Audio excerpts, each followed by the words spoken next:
गुजरात के वडोदरा में विकास कार्य में हो रही देरी के चलते विधायक द्वारा अधिकारी और कॉन्ट्रैक्टर को आड़े हाथों लिया गया। गुजरात के वडोदरा में वाघोड़िया से पीपलिया तक 7 किलोमीटर के 4 लेन का काम 14 करोड़ के खर्च से किया जा रहा है। यह कार्य पिछले 1.5 वर्षों से बेहद धीमी गति से चलाया जा रहा है, जिसके चलते विधायक धर्मेंद्र सिंह वाघेला ने ठेकेदार तुषार शाह और अधिकारी कमलेश थोराट को लोगों की मौजूदगी में आड़े हाथों लिया। अधूरे रोड की कार्यवाही और टुकड़े टुकड़े में किए गए डायवर्जन के चलते यहां दुर्घटना होने का डर लगातार बना हुआ है। जर्जरित रोड के चलते वाहन चालकों को मुसीबत का सामना करना पड़ता है, जिसके चलते यहां कई बार रोड एक्सीडेंट की घटना भी घट चुकी है। इस घटना के चलते यहां लोगों ने एकत्रित होकर आंदोलन करने की धमकी दी थी, जिसके चलते यह कार्रवाई की गई।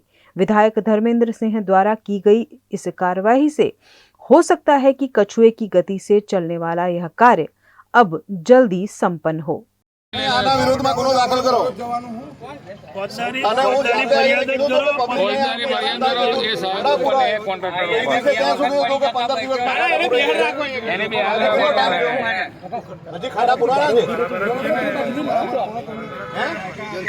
એજન્સી કામ નથી કરતું એજન્સીની પૂજા કરવા માટે રાખી દઈને બ્લેકલિસ્ટ કરીને બીજાને આપો ને કામ એજન્સી કામ નથી કરતી 1 વર્ષથી તમે એજન્સીને ચલાવો છો બે વખત મેં મરતો કોર્પોરેશનમાં એકવાર તો બ્લેકલિસ્ટ થયેલી એજન્સીને કામનો રોડ કેમ દરેક આપ્યો? જગ્યાએ ખાડા એવાને એવા જ પડી જાય અમે લોકોએ આ રોડ બાબતે જિલ્લા કલેક્ટરને 2 થી 3 અલગ અલગ આવેદનપત્ર આપ્યા, સીએમ ઓનલાઈનમાં પણ કમ્પ્લેન લખાવી છે, તે છતાં પણ પરિણામ શૂન્ય છે।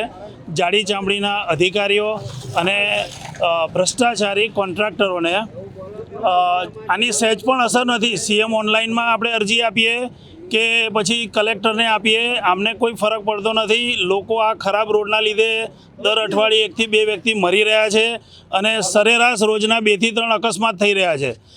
ગાડીઓના ટાયરો એટલા ખરાબ થયા કે મેં મારે પોતે 3 ગાડીના 4 ટાયર 3 વખત બદલાયા છે, પણ તે છતાં આ તંત્રને કોઈ ફરક પડતો નથી।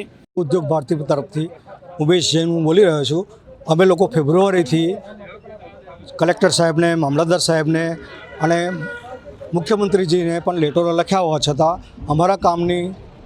અમારા રોડના કામની મંથર ગતિથી ચાલી રહ્યું છે અને કદાચ ક્યારે પૂરું થશે એ પણ અમને ખબર નથી। જો આ રીતે જ કામ ચાલતું રહેશે તો વાઘોડિયા જીઆઈડીસી નો વિકાસ બિલકુલ અટકી જશે। જે ભૂતકાળના નેતાઓએ સારો પ્રયત્ન કરીને આટલું મોટું એમ્પાયર વાઘોડિયામાં આપ્યું, અમે એમના ઋણી છીએ, પરંતુ આજની નેતાગીરી શું કરી રહી છે એ અમને સમજાતું નથી। તો સત્વરે આ વસ્તુનો નિકાલ થાય અને જલ્દીથી આ કાર્ય પૂરું થાય એવી અમે આશા રાખી રહ્યા છીએ।